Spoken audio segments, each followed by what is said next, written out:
নবম শ্রেণীর রসায়ন ক্লাসে আজকে রসায়ন ক্লাসে আমি আজকে যে বিষয় নিয়ে আলোচনা করব এটা তোমাদের দেখাচ্ছি।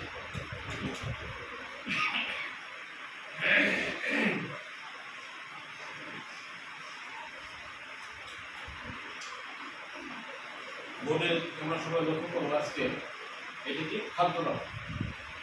খাদ্য লবণ কোন কোন উপাদান দ্বারা গঠিত বলতে পারবে? যে লবণটা আমরা ভাত তরকারিতে খাই সেই লবণটাতে কি কি থাকে, উপাদান কি কি থাকে বলতে পারবে? হ্যাঁ, সোডিয়াম আর ক্লোরিন। ধন্যবাদ। সোডিয়াম আর ক্লোরিন এর কি কি থাকে আমরা এখন দেখতে পাবো। হ্যাঁ, তোমরা কীর্তন হলো সোডিয়াম আর ক্লোরিন সমান সোডিয়াম ক্লোরাইড বা খাদ্য লবণ। এরপরে এই খাদ্য লবণের উপাদানগুলির সাথে যুক্ত হওয়াকে কি বলে? একটা উপাদানের সাথে সোডিয়ামের সাথে ক্লোরিন যুক্ত হবে, এই যুক্ত হওয়াটাকে কি বলা হয়? এটাকে বন্ধন বলা হয়। এটা কোন ধরনের বন্ধন এটা আমরা দেখব। এটা আজকে তোমাদের কি বন্ধন তৈরি হবে? আয়নিক বন্ধন। আয়নিক বন্ধন তৈরি হয় সোডিয়ামের কার্বন সংখ্যা কত? 11। ইলেকট্রন বিন্যাস করলে কত হবে? 2 8 1 নাকি? তাহলে দেখো দেখি প্রথম কক্ষপথে কয়টা, দ্বিতীয় কক্ষপথে 8টা, আর তৃতীয় কক্ষপথে এই একটা ইলেকট্রন কাকে দিবে? এটাকে ক্লোরিনকে দিবে। ক্লোরিন শেষ কক্ষপথে কয়টা হলো? 2 আর 4 আর 6 এই একটা দিন 8, অষ্টপূর্ণ হয়ে গেল। তাহলে এরও অষ্টপূর্ণ হলো, এরও অষ্টপূর্ণ হলো নাকি? তাহলে কি করে ইলেকট্রন আদান প্রদান। ইলেকট্রন কে দিল? সোডিয়াম দিল কাকে? ক্লোরিন নিল কার কাছ থেকে? সোডিয়াম নিয়ে কি করলো? শেষ কক্ষপথ পূর্ণ করলো। তাহলে এরা অষ্টপূর্ণ হবে। অষ্টপূর্ণ হয়ে একটা বন্ধন তৈরি হয়।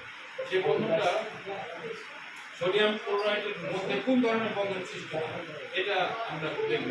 কি বন্ধন? আয়নিক বন্ধন। তাহলে এই যে আয়নিক বন্ধন আমরা কিভাবে তৈরি করবো এখন আমরা এই ক্লাসে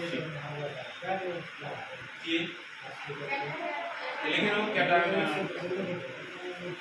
অ্যানায়ন কি তা বলতে পারবে? আয়নিক বন্ধন ব্যাখ্যা করতে পারবে? এটা হলো প্রশ্ন। ক্যাটায়ন ও অ্যানায়ন কি ব্যাখ্যা করতে পারবে? আয়নিক বন্ধন কি ব্যাখ্যা করতে পারবে? তোমরা কি এটা বলতে পারবে? আচ্ছা, এখন লিখে না, থামো, এটা প্রশ্ন। এর উত্তর আমি তোমাদেরকে এখনই আছে লিখে দেব।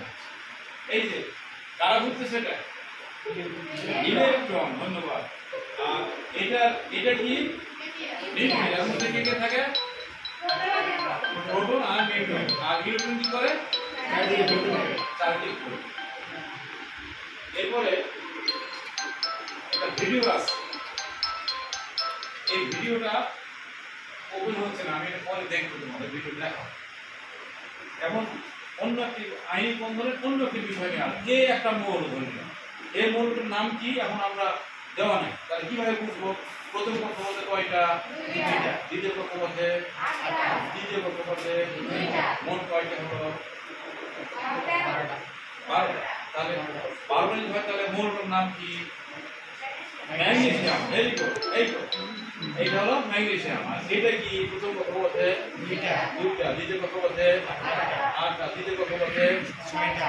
তাহলে মৌলটার নাম কি? কত হলো তাহলে মোট? 16 কার?